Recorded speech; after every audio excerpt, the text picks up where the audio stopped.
the support thing is interesting. I think it's a matter of just getting out there because you just never know who you're going to click with. You really don't. And then that all of a sudden someone invites you to something else and you meet more people, or they're like, here's who you got to meet. And then you build this network of supporters. And I don't think it's something to be chintzy about. Like, I don't know anybody out there who can't use more supporters.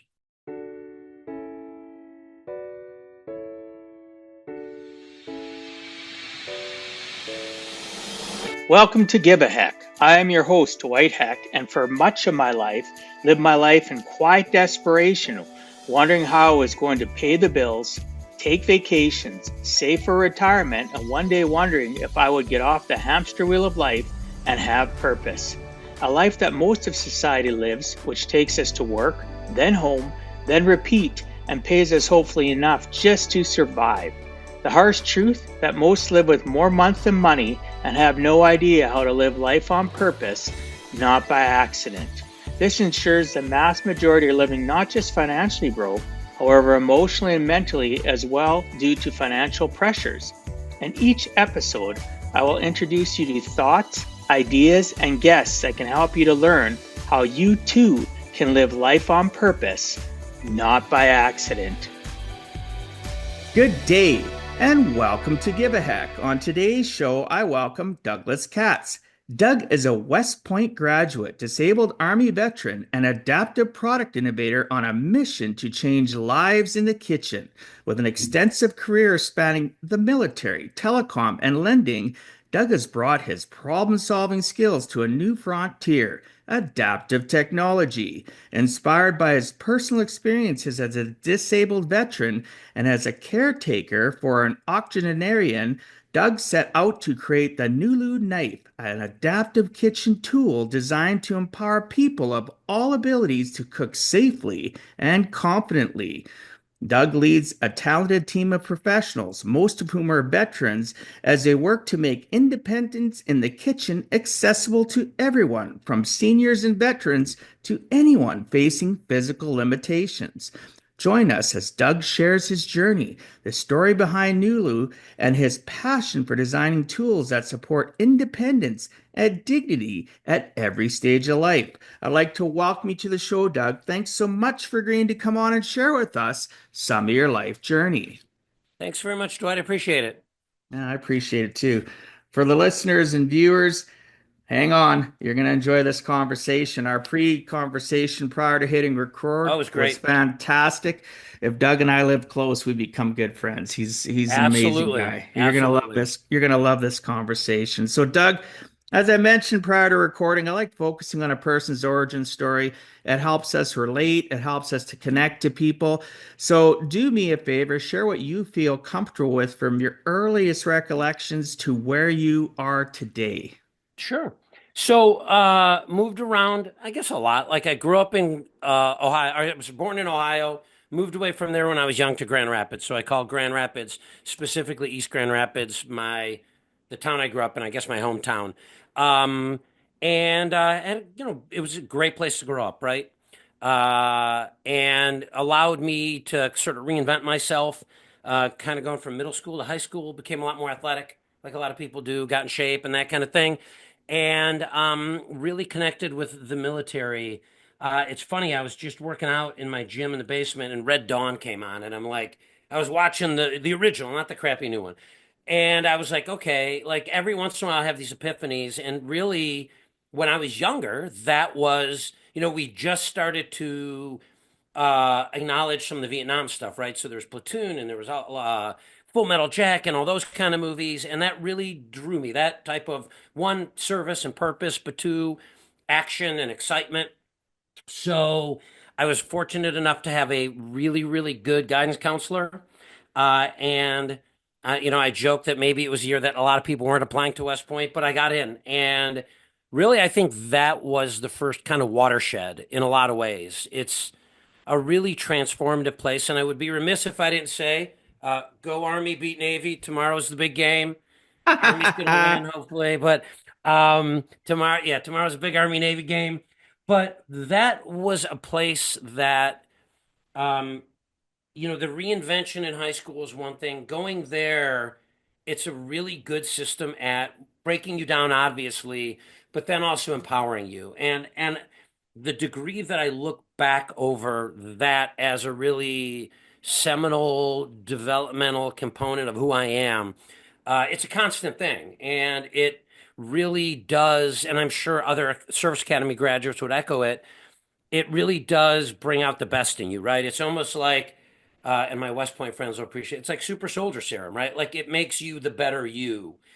And so was had my 4 years at West Point, which was a great time. That's where I learned rugby. It's like just a lot of great things. You meet great people, but you also learn the importance of character. And you and I talked in the pre-interview a little bit about like corporate America and the differences. And the one thing we didn't touch on was character. And it's not to say that there aren't people out there without character in corporate America, but it's valued so much at the academies that your word and what you do and how you treat people is the currency by which you gain friends and by the way that you're successful, along with academics and military and all that. So after the academy, I was at a very interesting time at West Point because it was, and you had said you were a history buff. I graduated in 93. So 91, we go to Desert Storm. And right. So that was something where, you get there and you're like, oh, am I even going to get deployed? Like it's Cold War. And then all of a sudden it's like Desert Storm and then the wall goes down. So I came into the military at a very unique time. They were downsizing. Many of my friends got out legitimately before their 5-year commitment. The military didn't need them. I stayed in.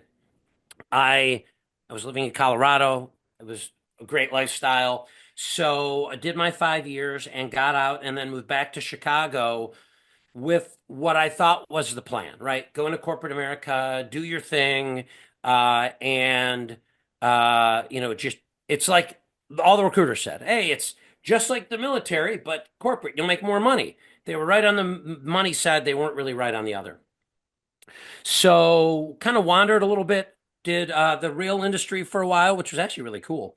Um, and then moved into telecom and lending after that. My ongoing joke with everybody was pick the industry I go into and then short it in like a year and a half. Because I survived the telecom boom and the 2008 collapse of the housing market.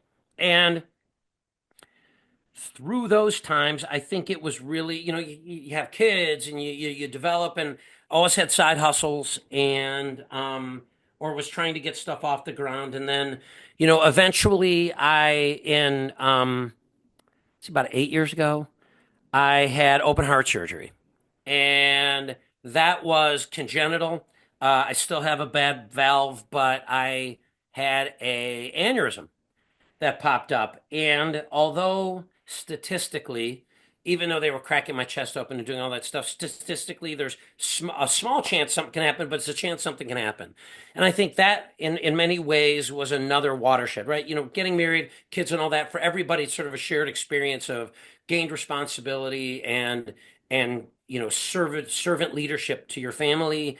But looking in the face the possibility that I couldn't get off the table, right? Like if something happens, was a real big watershed. And I think that changed a lot. At the time I was working at a startup, the guy who ran it, he and I didn't agree on a lot. I don't agree how he treated people. And I got there and I basically said, F you. And he said, so what are you going to do? I said, I don't know yet, but I'm not going to work for you. And in retrospect, it was very much a time of saying, I'm done playing this game. And it was sort of the first movement from, what I think corporate America wants you to be and the genuine component of who you are. And I think everybody needs to figure that out. The sooner the better. It's something I've been really trying to do with my kids because I think that drives where you're going to be more successful in life. And when I started to look and say, well, wait a minute, I should be doing something else. I stayed in lending, but I was always ideating on some different businesses.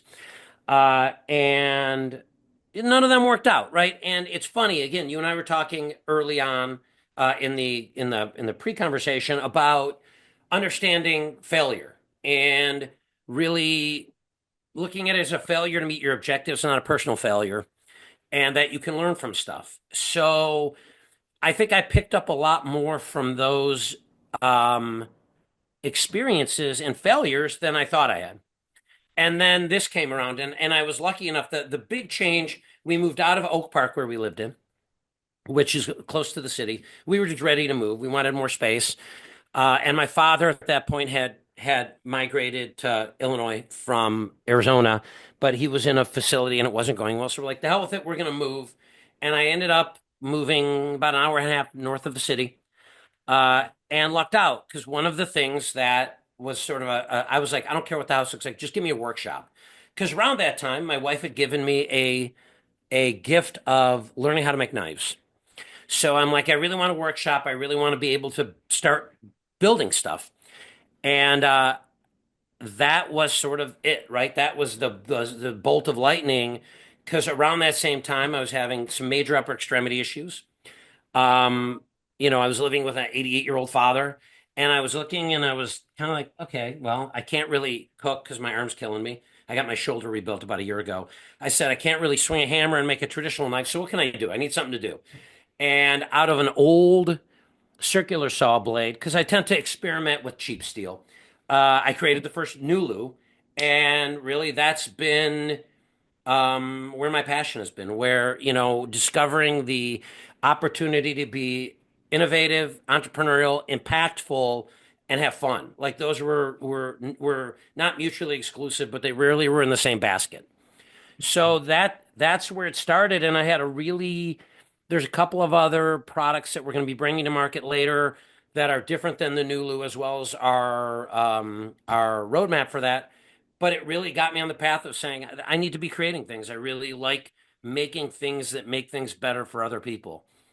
And that's kind of it. That's where I found myself. We just finished our Kickstarter, or we are in about a day. We hit our number, which was good. And now it's hopefully off to the races. Wow. It what an amazing origin. I always write notes, and I put down the fact that, you know, you went, you talked about service and purpose, you talked about action and excitement. The biggest thing is sometimes people, when they find out who or what they want to serve, whether it's a product or it's a service they offer, could be anybody, even like financial planning. I'm not necessarily selling them a product that's physical, but I'm selling them a product and a service. But at the end of the day, when I got into this industry, if I didn't have that passion and then take action and have excitement to go through it, I would have never gotten anywhere. So our personalities are so important for us to Yep. continue to persevere and move forward, to pull back the curtains and see what corporate's like. And again, I'm not here to pick on corporate because you can have small businesses that are like that. Even with the Right. gentleman you talked about that you said, you know what, F you, I don't like the way you treat people, et cetera, et cetera. You were bold and your personality was able to say, you know what? Yeah, it's a risk. I'm going to step away from this. This isn't what I want. I want to treat people differently. If we continue the norm, though, wouldn't you agree? If we continue the norm of what the rest of the world does, it never changes. It's just like the learned behavior. I like how you brought up about your kids and teaching and learning. When we teach our children stuff, that learned behavior carries on with them into adulthood and then all the outside societal influences. But our learned behavior we teach our kids, or we've learned from our parents, is going to adjust our sale more than any societal norms. But unfortunately, when you get into corporate or you get into businesses that are all about the numbers, people get swallowed up. They get just totally disintegrated.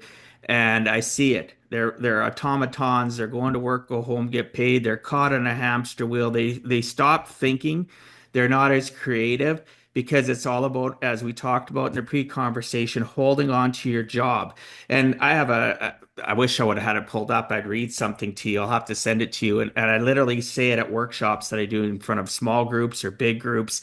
And it literally talks about the fact that when you don't have money issues, So you got, doesn't mean you're wealthy, but you don't have money issues. You're not threatened by your job. You give better advice to your management. You give better advice to your employees. You are healthier at home in your home environment. You don't get as sick as often. You sleep better.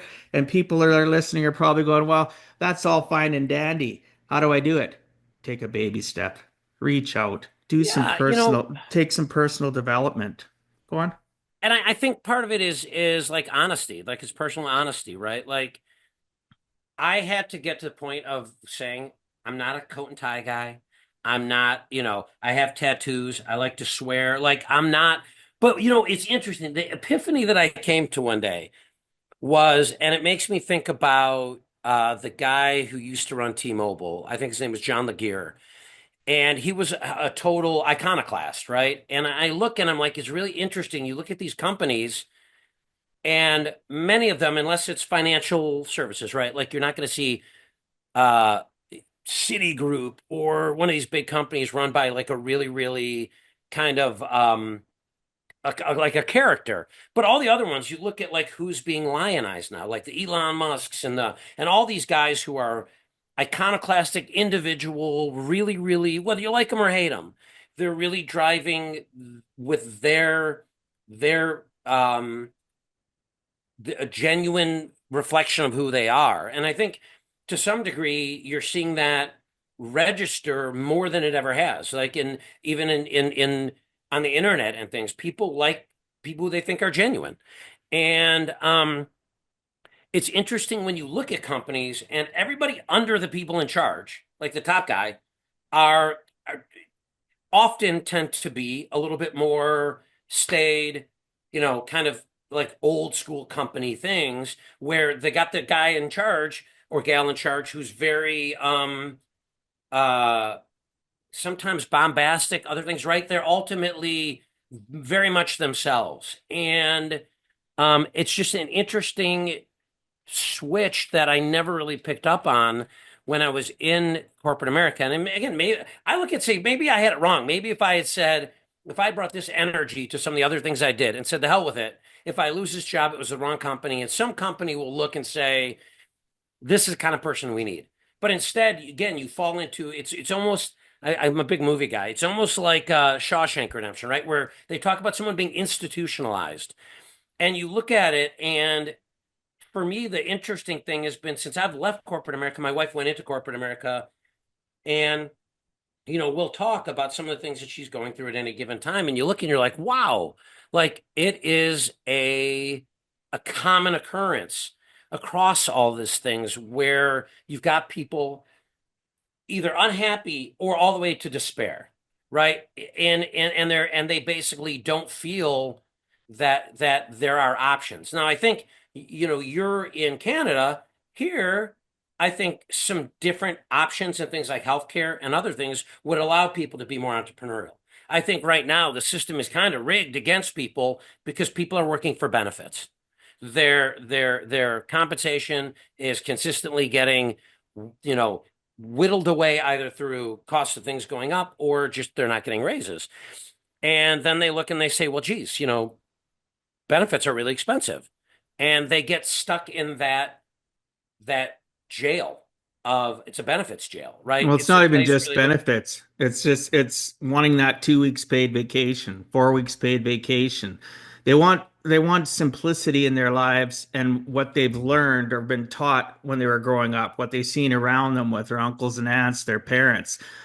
Oh, okay, we're taking 2 weeks off in the summer. We're gonna do this. Okay, you can go to the dentist. You can go and get this healthcare stuff, like you said, with health benefits. Right. But one of the things I wanted to interject though is I wrote down here, you talked about West Point, right? The super soldier. I wrote beside it personal development. How many people could utilize, like, yes, it sounds harsh what you might have gone through, but you said West Point broke you down and then built you up, Yep. right? Broke down the negativity and broke down the things that aren't serving you and built you up. Personal development's all about that. And how many people do you talk to? They throw those words around, but they really don't understand what personal development is. It's about breaking down the barriers of your mental and emotional and your spiritual even mind and developing it into something that's always on the climb, that's always Right. reflecting, like we talked Yeah. about, having reflection and having the ability to be grateful and realizing mistakes are life lessons. They're not mistakes that you can build yourself. So I really like that comment about West Point and the personal development It, part of it. If we took corporate America through West Point, how much better would it be? well, it's got about a 30% attrition rate. But I think what it actually speaks to more is like I, like a lot of people when I was in the military, did tobacco. Like I dipped tobacco. And I quit one day, right? And I quit because I had made the investment and the decision to do that.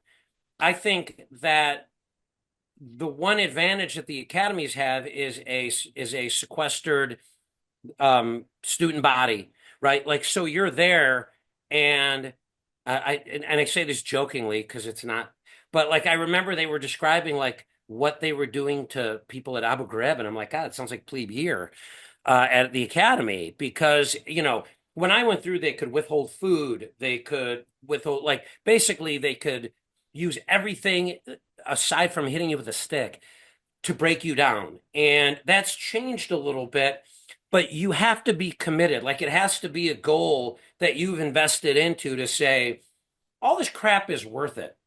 And I think a lot of people um, look at the entirety of the things that they want to change without actually personally investing in it and saying, okay, what is it going to take to accomplish, whether it's starting a business, whether it's losing weight, whether it's quitting tobacco, whether it's any of this stuff, they're not fully yet invested to say, hey, I am going to go through the hardship because you're going to have hardship with all of it, right? Like I look back at the academy and it's very interesting for me because my daughter is actually graduating this year from the Coast Guard Academy.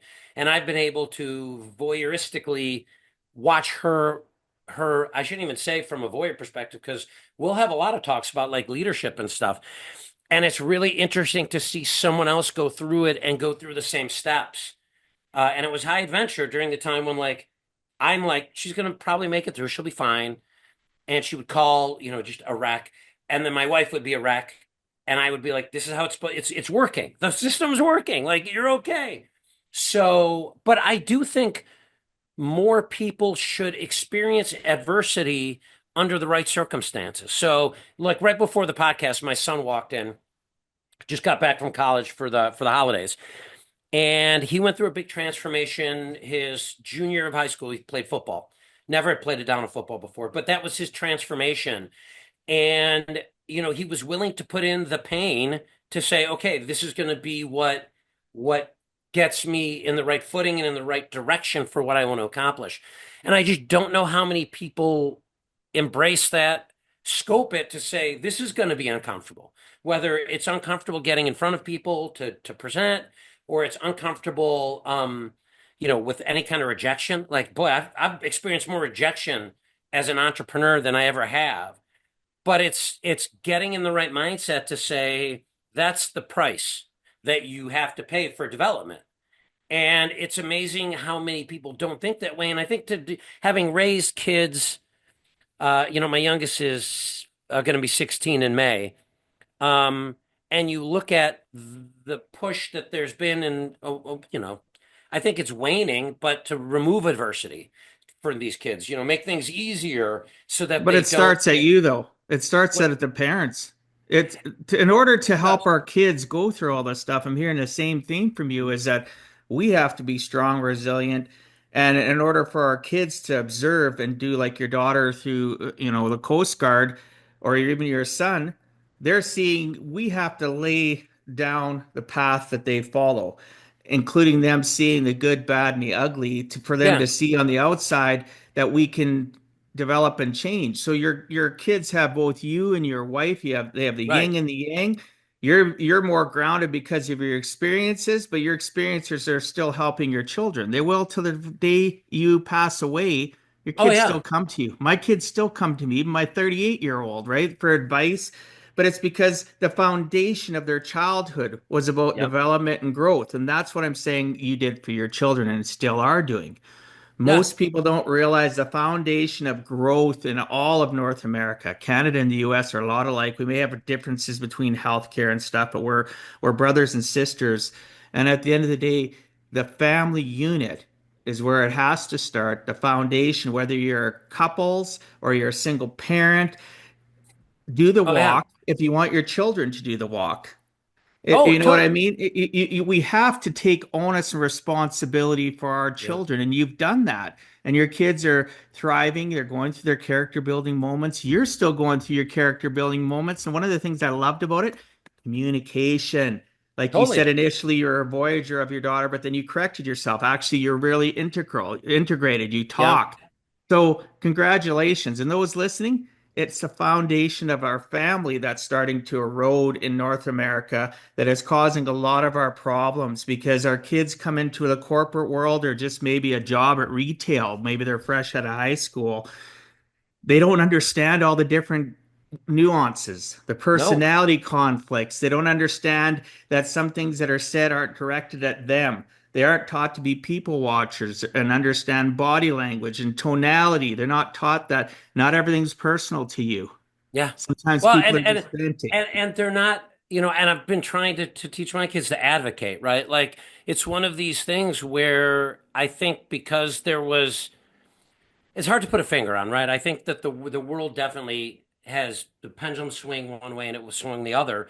And with my kids, again, I tended to be more authoritarian when I was younger. I can tell you when we had my son, when my older son, my middle child was in middle school, he was kind of a disaster, and I had to kind of light him up every once in a while. And there's some performative aspect of it, right? Like I did learn in the military that there is a performative piece, especially when you're a junior cadet or whatever, where you're like, holy shit, that person's scary. And then you're like, oh, it was just they were scaring me on purpose.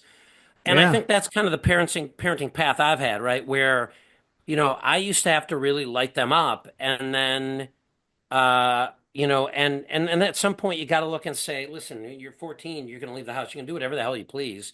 All I can hope is in the marketplace of ideas that the ones that I give you that you consider, because many of them are based on mistakes or wisdom that I have, and ultimately they should keep you out of trouble. But I also found, and it's interesting. One of my kids said to me one day where I said, "Listen, you're leaving the house. I can't tell you what to do, but you own the outcome." And they were like, "Damn it!" Right? Because all of a sudden they understand what trust means and what accountability means, and that's a very, very, I think, important thing.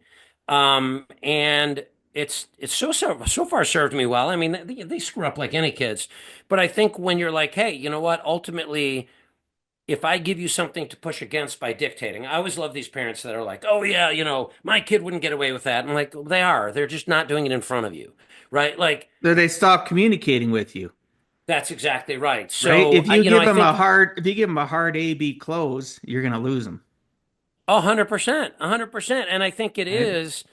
It is very much, become a big fan of Scott Galloway, and I've been listening to a lot of his stuff lately. And he said something really, really, really, really that really hit me. It's like you're a shepherd when you're a parent at a certain age. You're no longer doing certain things, right? You're helping shepherd them along and make good decisions. And frankly, I'm going to go full circle to corporate America. I think some of the time there's that. There's an aspect of there's such a fear of failure for subordinates that the leader won't necessarily allow subordinates to make mistakes because they have to. And the leader should own the mistakes. It never ceases to amaze me how often leaders that I've seen take credit for success and burn people on failure. And it's a really, really bad way to lead. It's a bad way to run organizations, but sometimes it's the predominant thing out there. Well, it's And prevalent. it, It is very prevalent in North America. Very yeah, much so that it's my way or the highway. When things are good, it's me. When things are yeah, bad, it's you, and it's terrible. But it is what it is. All we can do is, Doug, you and I can work in our own sphere of influence, starting at our family unit, and then work our way out where we're helping and supporting, like you are, veterans, but it's also supporting you, giving you functional products, connections, yep. communication skills. Your communication and connection skills are going to grow the rest of your life because why? Doug wants to change. And one of Oh, the things yeah, one of the things I wanted to mention too, you talked about your wife and the supporting of her wanting to, you ended up getting a house, you wanted a shop, you wanted to, make that first knife. You used, you looked at the circular saw, you looked at, using cheap steel, whatever the case, you had to focus what you were going to do. Was your wife the biggest driver behind you creating that She's knife, been or hugely supportive. She has who been else? hugely supportive. Who else has been key in not just the knife, but just who would you single out, or people, maybe a couple people could you single out besides your wife that have always been supportive of you on this business venture that you're going on? Well, I think that my family, all of them have been, and there were ideas that I don't think I developed enough. One little side jog I'll take is find good resources, right? I got my MBA, but I really don't think that I was as good as I am now until I went through an accelerator with my business, right? It's sort of a different actionable thing. Um, so they were always supportive, but I think now it's gone into overdrive with the family. But you had talked earlier about finding your tribe, and I think that's it, right? Like my academy network has been amazing, and exceptionally generous, and I really should expand it beyond that because I think if you allow people to support you and allow them to be generous, they will. And I think there's an aspect of people being self-conscious when they're launching something new, and that's the opposite stance they should take. So I did the what is it? There was an episode of Seinfeld. That's how old I am, where George Costanza did everything opposite, and like his life changed. And so with this venture, I was way more about I want to talk to people who know what the hell they're doing.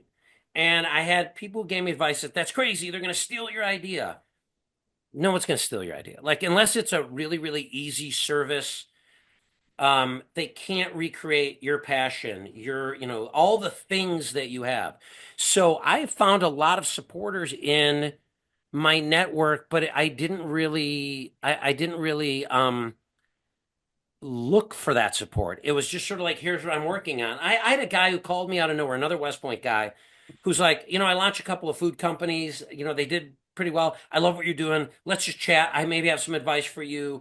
And that's where it's been really exciting. And I think I can't remember whether it was at the beginning of this or before. Um, I think getting in groups of optimistic people helps too, Oh, because you'll find associations key. support Key. because it's part of their DNA, Yeah. right? So the way you and I were talking, we were like, boy, we would be fast friends if we were closer. It's that same psyche. You go to like a networking event, and I was just talking to my wife about this the other day, where I'm like, wow, you go to a corporate event, it's all people who work for the same company, and they really don't want you out there because then they could lose you. You go to an event that's small business owners or founders, and it's a whole different vibe, and they know that giving support, it all kind of comes back, because they'll help you later if you help them. But I gotta say, and this just popped in my head as I was talking, is um, one of the things I did after I gave up rugby was I took up Aikido, and I did that for many years, and I'm going to go back to it. But I also got into Zen. I had a little bit of a crisis of faith at one point during COVID, and I guess it's a crisis of faith that led to greater spirituality of looking and saying, hey, you know what? I'm going to read the Old Testament again. What the hell, right? So I read through it and I'm like, wow, there's some really nasty stuff about like wiping out entire races of people, men, women, and children. And I'm like, and I talked to some of my friends and talked to the rabbi, and he was like, well, it's interpretation. I said, if there's that much interpretation, it's really not for me. I like simplicity. So I started venturing out into reading other stuff. And I'd always read, I'm curious like you. So I'd read about other religions, but I really got into Zen. And what I liked about Zen was a concept of ego death. And I think it's an impossibility, but it's a great aspiration. That's what helped me get support, is no longer feeling that this was an exercise in stroking my ego. It was a matter of creating something that I was invested in that I feel could have good impact and legacy, and not feeling that I was lesser by getting help. So I called one of the guys from Forged in Fire. who I had watched some of Wow. his other videos.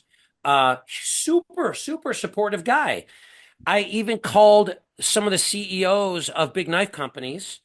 One of them is now my president, and he'll be my president and COO probably when he moves over. I think he's finishing something right now at a company. But like the CEO of Buck Knives, super, super supportive guy, and actually reached out months later and said, "Hey, I may have an idea for you for manufacturing because manufacturing our knife has been the nightmare."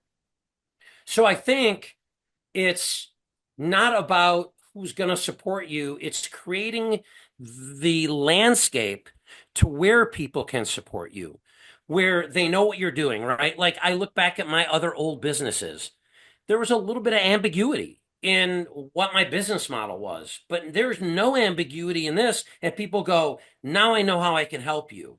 So I think it touches on your communication comment earlier, where you have to be able to communicate effectively, but it can't be that one-way communication. You have to be able to receive and allow people to help you. And that's been the biggest thing. I have ended up building my team with people who I've reached out to in some cases for advice. My attorney is an 87 grad from West Point, and I was reaching out to him to ask him an IP question. He loved the project and decided to join on, but I had reached out to him initially for support. So I think it just comes down to it's a numbers game like anything else, right? You're in the financial services industry as well, and you got to talk to this many people to get this many things happen. I think it's the same kind of thing. And I think it's okay to be vulnerable, to talk to these people and say, here's a problem I'm having. Like, I just can't figure this one out. Or how would you approach this? And that has been amazingly transformational when it's no longer about you. And it's more about the project. And in the case where I am now, it's sometimes hard to lead other really, really good leaders. But now it's way more about making the entire thing successful because people have believed in me and supported me. It ends up an interesting cycle actually of saying, no one, not everybody's full time yet, but they're still putting in effort. They're putting in sweat equity. They're putting in money in some cases. And I look at it as my job they're supporting me. I want to work them into a full-time job with my company. So, the support thing is interesting. I think it's a matter of just getting out there because you just never know who you're going to click with. You really don't. And then that all of a sudden someone invites you to something else and you meet more people, or they're like, here's who you got to meet. And then you build this network of supporters. And I don't think it's something to be chintzy about. Like, I don't know But anybody out your there who can't use supporters, more supporters. your supporters though are based on you, your personality, your Yes. drive, and they keep on wanting to jump on board with you because you articulate what you're looking for, yet they might know there's risk, right? Them Yeah. getting involved or them giving away information, but you've created that tribe, back to that word. Created it, you're still creating it to a point where your belief system has become their belief system, and naturally you're the leader. People don't Yeah. Well, realize and how easy it can be to become a leader. Just be who you are going to be and believe in what you want to believe, but then go out and take the right. action, show that you're willing to be vulnerable enough, but you're also confident enough. You can be vulnerable and confident and not scare Yes. people away. Well, and I think being truly vulnerable is a manifestation of confidence in some ways, right? And like vulnerable can mean a couple of different things, obviously. But I think like when you're like, hey, I've got a problem and I am actionably, like I am outwardly telling people I don't know what the fuck I'm doing, right? Like I don't know what I'm doing in that case. And that's hard to do, right? It's hard to do when you're like, okay, well, if I'm doing that, is somebody who's part of my organization going to feel differently about it? Or, could it impact me in some way? And I think at some point you have to say the hell with it, right? Like ultimately, there's always going to be a million reasons not to do something or not to go in a particular direction or not do something a certain way. And at some point you have to go with, especially when you're older. And this is definitely why I like having a team that's all over 50, I believe. I think they all are. Is you know that they know stuff, right? Like it's a much easier way to delegate and run an organization. But I also am perfectly comfortable with any of my people snapping back at me. Like I remember we had an early meeting and we were trying to figure something out. And my problem is I'm ADD, so I have ideas coming all the time. And my team likes it, but they're like, okay, this is what we're doing now. And then, but They ground you. they ground me. But what's interesting is there's also respect, and this is the first time I've heard this, is with this company is we have to ground you, but we can't do what you do. And that was a very, very uplifting thing. They're like, don't worry about the details. You hired us or brought us on with equity to do that. You ideate, you go out there and spread the gospel. And this is where I think it gets back to that genuineness to say, all right, what am I good at? And this is the one drawback from the military, I think, is that especially the service academy is you do feel like you can do and learn anything, right? Like you look and say, if I have a manual and I have to do this, I can do it. But it also sometimes creates an environment or a philosophy that, hey, I'll do everything myself. And this is the first project I've stopped doing that. I am just finding the people who know how to do it. And I am being what some people I think have told me is overly generous with equity. But I also look at it and say, I'm 54. I don't have that much time. Time's better than equity. But also, if this is successful, I would rather have an initial successful project where I'm empowering people and valuing them and giving them equity commensurate with what they're adding, as opposed to always having my eye on that. Because then I look and I say, if I can do this once, especially with this team, I can do it again. And that's Well, why you're the big, focused on the needs of many, not just the needs of you. yes, You're a true servant, right? And I believe right. as a faith-bearing person, God wants us to serve others, right? Yeah, yeah, How do we expect an ultimate power, whether you believe in God or not, to want the universe or whatever to serve and give you the things that you believe you deserve if you can't help others get what they deserve? Or right. giving away too much equity. I've heard that lots from people, like different companies, startups, where I've talked with people and, oh, I've been told by my parent I should only give 5% and I give them 10% or whatever percent number you want to use. But at the end of the day, you're changing people's lives. We can change society, but somebody has to step up, not be greedy like a billionaire, Yep, and literally change others' lives, realizing that time is our asset. I like when you said that. Time it is is. our asset because life is in session. This is not a dress rehearsal, No, no. And, right? it's as a total side note, everybody should, you know, I, it was unexpected that my dad lived with us, but I think it represents a very interesting aspect of understanding the finite time we're here and making the most of it, right? He was 88, he had a great life, but then you start doing the math, right? I'm 54. And if I live to 88, which would be great, then great. I got about 34 more years, which sounds like a lot, but every year it ticks away. And who knows how productive I'll be in my 80s, right? So you're right. It is about time. And I think that you sort of owe it to give back if you can. But it's interesting. You touched on something with servant leadership, and that was a big part of the academy. But it's when you start to then, if you look at all the plots of like the great some of the great cultures. Uh, I got very close to Japanese culture because I did Aikido for like 10 years.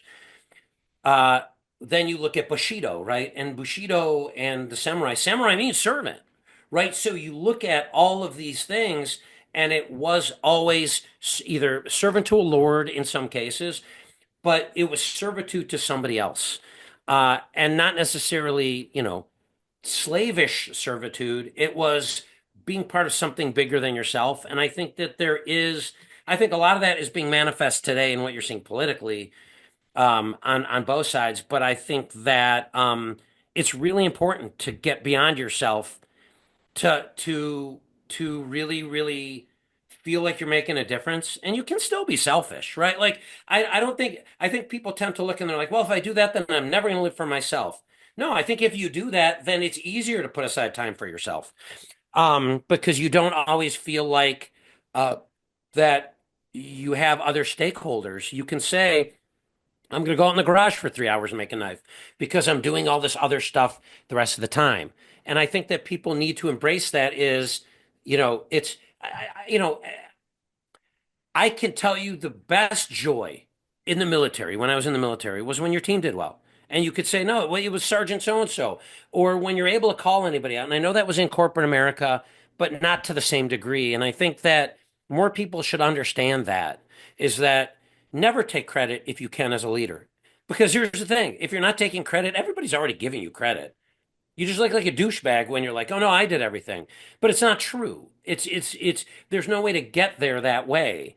So I think that more people need to understand that to look and say your best advancement's going to be on the shoulders of the people that are supporting you, not on their backs. And Exactly. that really needs to change because I think there is a leadership deficit in at least in a lot of America. Oh, absolutely. This has been a great conversation, but I want to spend the last 15 minutes here just discussing the knife itself because we could go on and on about leadership principles and we could have a podcast just on that. And I'd feel bad because, not because it wouldn't be a great podcast, but we'd forget to talk more No, that's details to totally make fine. sure It's the totally fine. listeners, yeah. So we can obviously have another podcast in the future. I have no Dude, issues with I'll that. always come back, man. You can tell I like Awesome. talking. Yeah, there's nothing wrong with that. So at the end of the day, the looking at the knife, the design is fantastic. Obviously, all I can see is pictures. But at the end of the day, people don't understand what adaptive and assisted technology is even required for because they're so focused on their own little world. They're focused on the fact that they're not needing something like that. So, when you talk to them about things like that, what has been your response throughout Well, that you know what? process? This is one of the things I wish I had more answers on because I think there is very much a visceral connection to the traditional knife. We were talking about warrior cultures. The Crusaders. Their sword had a cross, right? The way the cross, the hilt, it looked like a cross, and it had a certain connection. Samurai believed that they were really connected, like that their sword sort of had a life. Um, so I think there's this connection with knives. And the way we have to talk about it, and it was been an interesting trip because it worked. And then we're like, well, we just can't say that. So we started playing around with some ideas about geometry. So we've created a term we call force transfer geometry, which basically is the transfer of force from your body to the blade. And I have to say, martial arts and some of the boxing that I did I only did it as a phys ed class at the academy, but my nose got a nice little flattening with that. But it's about force transfer, right? It's about being efficient so that you don't tire out, but when you're landing a blow or whatever you might be using a weapon, when you're doing it, you're doing it in an efficient manner to cause the most impact and effect without tiring you out. So I started playing with those ideas. There was a knife called the Ulu out of it's in like Alaska, probably a lot in Canada as well. The Inuit cultures made this knife, and it was called the everything knife. Women used it, and it just worked.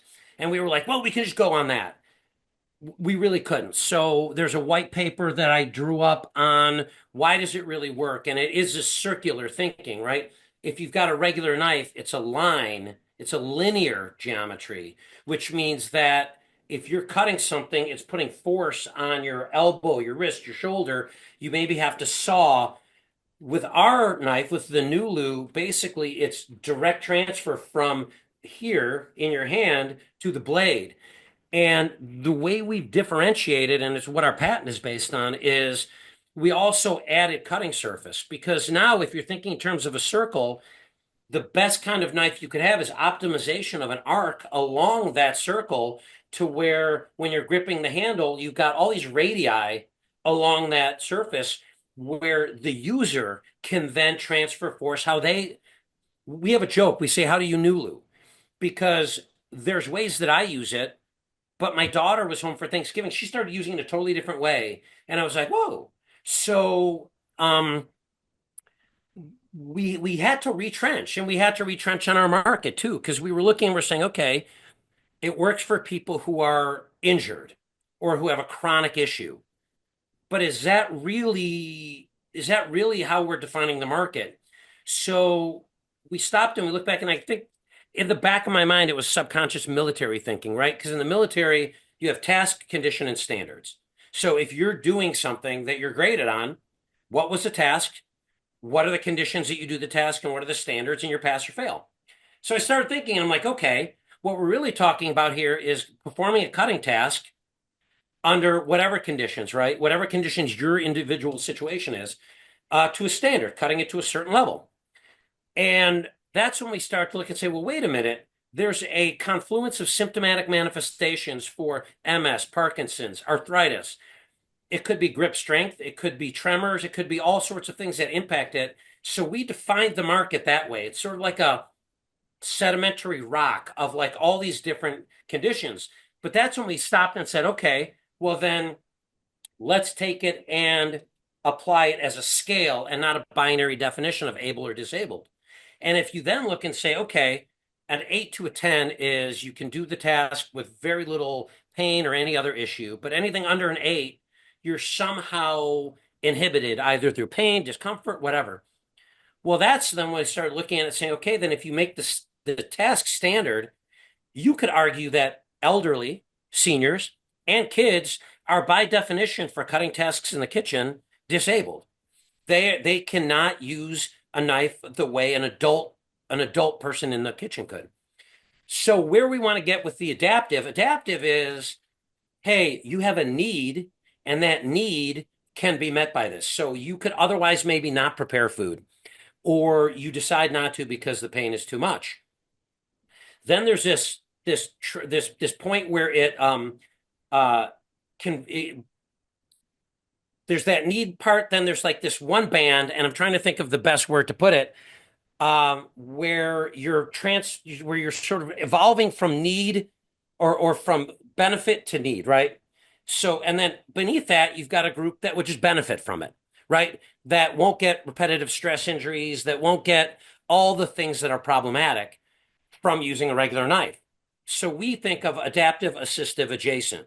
Adaptive, we're going to first go to the markets where the people look and they go, I get it, right? Because overcoming that predilection of what a knife needs to look like, that thinking makes people refuse to potentially accept a technology that would better their life. But somebody who looks and says, I like to cook, it's getting toward the holidays, I want to make a holiday meal for my family. They look and they say, I'll do this. I'll buy this knife and I'll try it. Then we're hoping to move to the assistive side, right? Where part of our market is the sandwich generation, because they're looking, they're like, wow, I might have a 70 or 80-year-old parent that would do well with a knife, but God, I'm starting to hurt a little bit too. So they get one for themselves, but they're gifting one. But also that group has grandkids, right? They're starting to get grandkids, and they look and they say, oh, youth is another place. So what we're going to try and do is another military term. We're going to try and envelop to where if we start kids on using it and we have adults, the people who are aging into our market, they're not our long-term market, right? They're eventually not going to be, the mortal coil will unravel. But for the young kids, if we can start them, especially with a big push now toward nutrition and better ingredients and stuff, if we can start them younger, we're hoping that that's the knife that they use as they get older. And there's certain, like, I love a good knife, right? Like, I love a good field knife. We're going to make a sport version, but for in the field, you need a good knife, like, a field craft knife. If you carry a knife around like just an EDC, like an everyday carry knife, we don't replace that. So there's places in the world of blades where a regular knife works better than what we have. Where we're looking to really define ourselves is in particular cutting tasks starting in the kitchen. We even took the tip off of it. And we were playing around with that. And the interesting thing is that came about. We're working with all these adaptive offices. In the US, each one of the states has an adaptive office that reviews and gives guidance on adaptive products. And I don't know if the provinces in Canada have it. I would guess they have kind of the same thing. But one of the people we're talking to said this would be great for the vision impaired. And we're like, we're not going to really position it that way because there's risk and things like that. They said, no, no, no.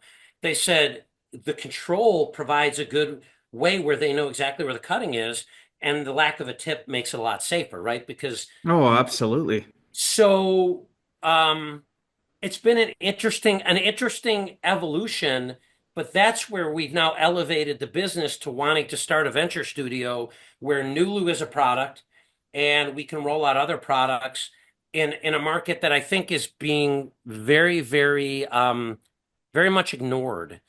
The design that's happening in adaptive stuff is kludgy.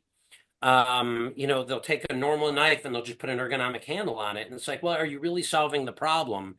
You're not, because the dynamics are the same way. So what we're hoping is that NULU is wildly successful, but we can bring what we learned to the greater adaptive space and get better at designing one beautiful products that are well designed. My designer is amazing. He's a friend I've had for years, and I was kicking myself for not reaching out to him when I started this. I ran into him at a party, and he was like, "That's really cool. Let's work together." And that was history.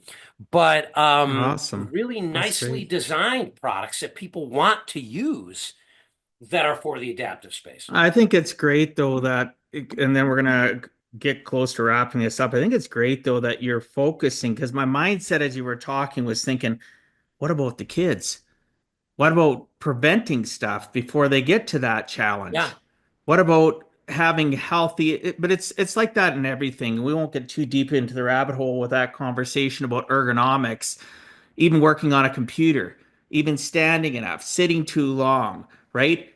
Where's your screen at? Where's your Yeah. eyes at? Everything about our health is so pushed away until it becomes an issue. So we're always trying to Yep. fix the issue, throwing things at it, medication, rehab, whatever. When if we thought about it and we're proactive, we'd have a much healthier society, less people needing health care.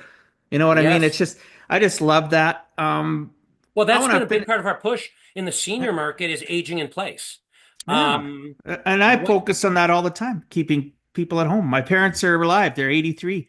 I don't Oh, want that's them to awesome. leave their house. I don't want them to No, leave and their it's, house. and it's one of those things where and I think we're realizing now as a society how much nutrition is part of everything. I Quit used to eating be a out of a little bit. box or using skip the dishes. Sorry, people. No, you Skip, know don't what? come I mean, after me. I'll eat stuff out of a box, but I look Yeah, at but it I and I'm don't mean like, I mean every day though. I'm not oh saying no, we you're can't we right. can't treat ourselves. I do too. I'm saying people that spend 7 days a week, Yes. 365 days a year eating unhealthy. We all eat unhealthy to a certain extent. Yeah. Going to a drive-through, eating this, eating that. But I'm talking giving people the ability to eat healthier is so much better. You get to a point like myself, I don't want to go outside or go out to eat. When my kids are growing up, I'd rather cook for them, come home and Well, you cook know a what? meal, Actually, like pizza right? night, my kids like my pizza better, and stuff like that. So I think we are hoping to jump a little bit on the inertia of anti-inflammatory diets for people with immune deficiency issues, better diets for seniors, right? Like that makes such a difference in not only their health but their purpose, right? Like it sucks to be dependent, right? When I had my shoulder done and when I had my open heart surgery, I was dependent on people for a long time. It's not fun. It's not good. You lose your sense of worth because if you're dependent on somebody, you're not doing other stuff Well, you're either. giving people hope. You're giving people hope, Hopefully, brother. yeah, absolutely. Right? I can Yep. imagine this whole journey for you, you guys having online workshops or people can go live while somebody's cooking and using the knife, depending, and having people do YouTube videos where they can go Yes. watch, depending on their specific troubles and challenges. Yeah. Somebody with Right. this type of injury showing how they're using it. Somebody else that's just a senior with mobility issues showing how they use it, showing how, like, wow, I'm excited for you. Well, This and is we're just, also hoping that one of our tenets of our business is to design with the input of the communities that we're designing for.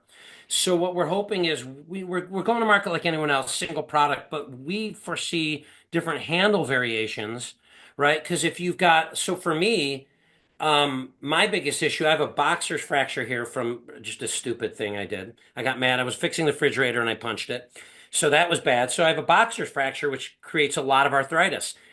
Fine motor skills are tough for me, but just brute like there's a video I have on my YouTube channel where I was testing out a machete that I made, and I chopped through a 4 inch log. Well, I can do some of those, less fine tasks. It's the fine tasks. So what we see is maybe there's someone who has grip issues where finger grooves or finger holes will help them, where a different material might help someone else. So what we're trying to do is figure out the best way then to align our roadmap then to get even deeper in the different communities from again a symptomatic perspective, right? There are going to Yeah. be certain symptoms that certain maladies that all have tremors. Well, is there something we can do to help people with tremors? Is there something we can do to help people with weakness? So we're going to design in that direction, um, to really refine it and help people out even more. Wow, that's exciting. I'm so glad there's people such as yourself and your Thank you team so of much. people that are going out and making a difference in the world. Because people always say, well, I can't make a difference. That's BS. One person I at a agree with time. you. You were the one person, and then you went out from there. Had Right. family support, have taught your family to be very independent and understand mistakes are life lessons and move on. You've taken and parlayed your whole employment history from the military to going forward to where you're at.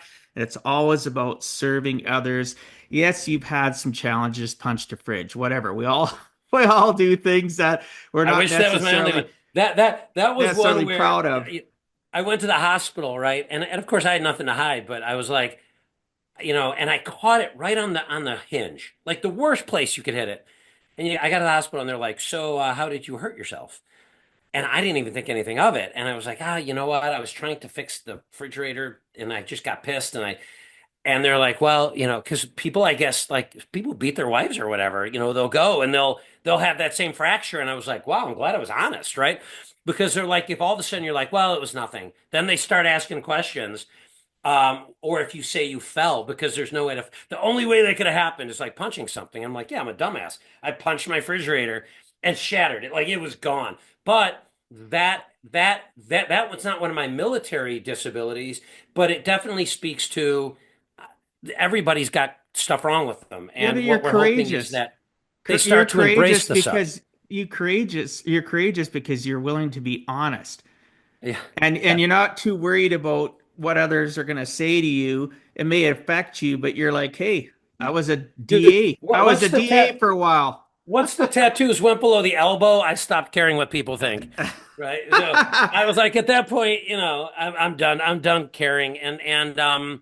But I hope people get something out of this. I hope people Oh, do. they will. I love how you run this podcast, and I really do think that change starts with the person wanting to change and Mhm. um, positive change as well, right? Like you got to decide that you're going to do something different with if it's not working. And for me, the biggest thing, and I'll end on this, is I had a friend who once mentioned the huge impact of small changes. And that was in the context of him understanding the knife.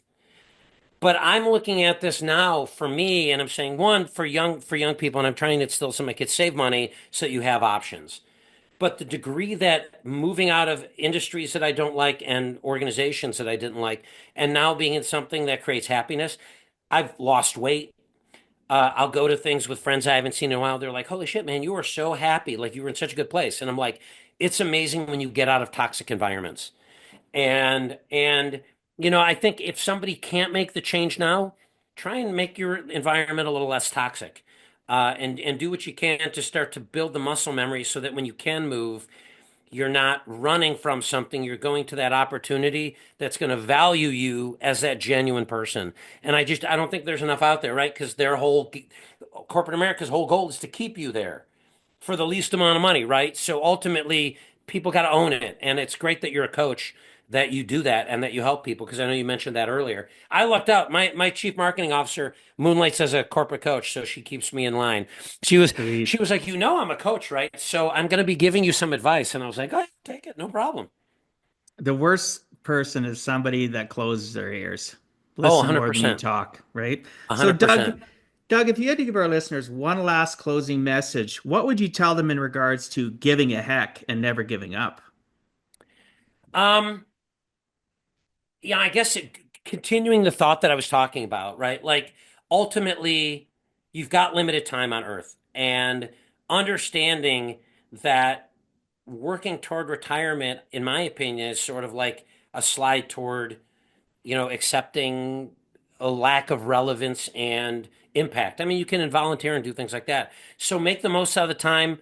If you've got an idea, find the people that will help you develop it. Like change your situation if you want to change it, but do it in the right way. And I think more people could do it than realize because they've been told they can't do it, they don't. And then when you talk to them and you say, you can do this, then it's amazing how people rise to that occasion. So becoming your best self, I guess, right? Like the only way to do that is being in a job that you're passionate about. I don't think that your passion can always make you money, but at least be passionate about the job you're doing. And as you talked about on the servant side, right? Like helping people's a good thing. So I think that was a lot of different things. Maybe it all goes back to character, right? Become a person of character. Become a person Personality. people want to be Right. around.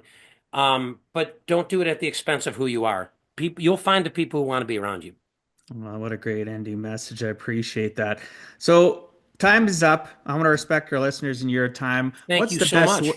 yes, what's the best way people can reach you, Doug?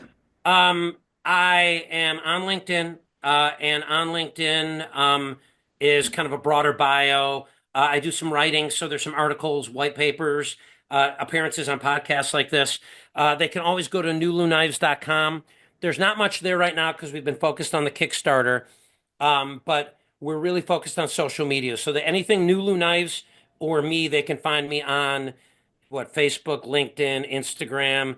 I do have a YouTube channel now that I'm doing a lot of demos. So if they put in the name, they can find me. One last story. This is a really funny story. So I was looking for potential strategic partners, and if they put in Doug Katz, they may end up finding there's out of Cleveland, where I was born, there's a chef who's named Doug Katz, who is like who actually volunteers a lot. And so it's I'm not that Doug Katz. I'm a different Doug Katz. I'm actually hoping to do something with him later on because I just think the optics of that are so awesome. Cats on Cats podcast. Cats on cats. So, but And yeah, so that's it's been awesome. fun, and thank you for the ability to tell my story. I really do feel fortunate, and I love the ability. If it can help one person, then great. I appreciate it. I usually ask people if there's any last final words, but you've given me a lot, and I really appreciate The this one thing I will conversation. say is we are Yep. expecting our first inventory in February, March. So Wow. the Kickstarter is still live. The tariffs that Trump wants to throw into there is throwing a little bit of a monkey wrench into our works. But if Well, because the anyone's cost just interested, gets passed on, but we won't even get into that. well, yeah, and I'm hoping it's not going to be that bad. But if people want to know more, we are going to be adding more to the website. They should be able to pre-order. But if anyone has any questions, or if there's any people in the culinary space that want to do an evaluation, we have prototypes. We can send them. We'd love for people to evaluate it. Wow. For those new to the show, whether you're watching or you're listening, go to giveaheck.com. Go to the top where it says podcasts. You will see a picture of Doug, and you'll have all the show notes in there, which includes all his social media links as well as his website, so that you can easily not worry about, driving off the road trying to write down things Yes, about please do him. not drive off Just the road. or just go to giveaheck.com, one-stop shop for all the information, including the completely unedited transcript if you want to read specific things that Doug and I discussed. So I appreciate you, brother. I'm going to wrap up Thank the you. show No, now. likewise, man. The joy was all mine. And I got to end with "Go Army, beat Navy." Wait, I did that wrong. Go Army. I was on the wrong side. Go Army, beat Navy. I'm sure Navy people Awesome. will make fun of me that I couldn't point to that, but it was the mirror image. That's But it okay. should be a great game. Teams are great this year. So if you've never watched an Army Navy game, um, as an extension of what we were talking about, these are, I think, the best of us out there. They play their hearts out, beat each other up on the field, and then serve in the same military. And they're just great people. So definitely, it's a great watch. Awesome. So Thanks so much for being on Give a Heck, Doug. I You got it. appreciate Well, your thank you so time. much and have a great weekend. You bet. I appreciate your time and sharing some of your experiences so that others too can learn it is never too late to give a heck.